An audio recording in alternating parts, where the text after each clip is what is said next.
Howdy, howdy ho. Yeah, I know, it's been a long time since you've seen me in this getup, but unfortunately today we got other stuff to talk about. Mainly the fact that boomers would have you believe remote work don't work, but as we see from 2022, we had a pretty decent year in gaming despite so many people working remote. Okay, well, Xbox might have struggled a bit with exclusives, but let's just get right into it. Nostalgia is a hell of a drug. What Tunic does is hybridize the known classic Zelda formula with a bit more of a Souls-like combat system that punishes button mashers and enforces dodging and stamina management. It doesn't go off without a hitch, of course, as the combat lacks necessary finesse and polish, but its exploration is definitely good fun with some noodle-bacon endgame puzzles.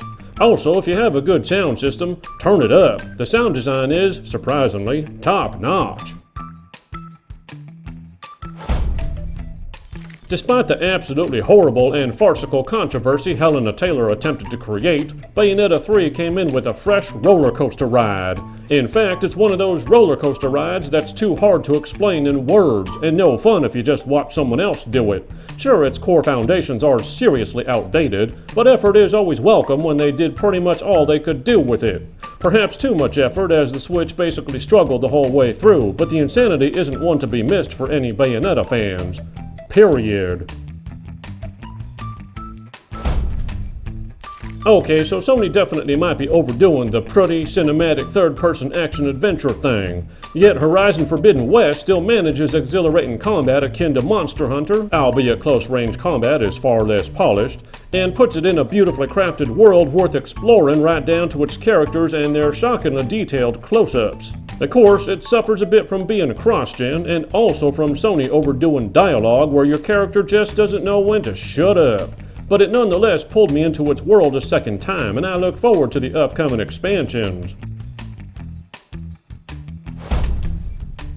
Let's face it, Elden Ring caught many of us by surprise. That's likely how it sold so well. I knew it would have its aged Souls underpinnings, but no one expected it to be nearly as massive or well crafted as its open world turned out to be.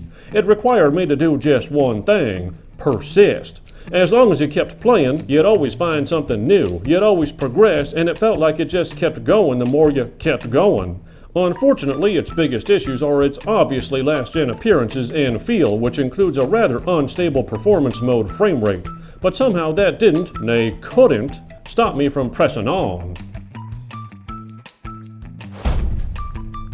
This was a tough call, but this eked out its top spot for me against Elden Ring in two key areas: frame rate performance and a story I can follow without Google. Otherwise, there are many parallels here. It's also obviously last gen and has its predecessor's underpinnings at its core. Yet it plays well, runs a near solid 60 FPS, and builds a story and its characters on a level that you really don't see coming, something worthy of the words movie and cinematic. And it's all somehow mythologically accurate while being crafted around a non-mythologically accurate Kratos.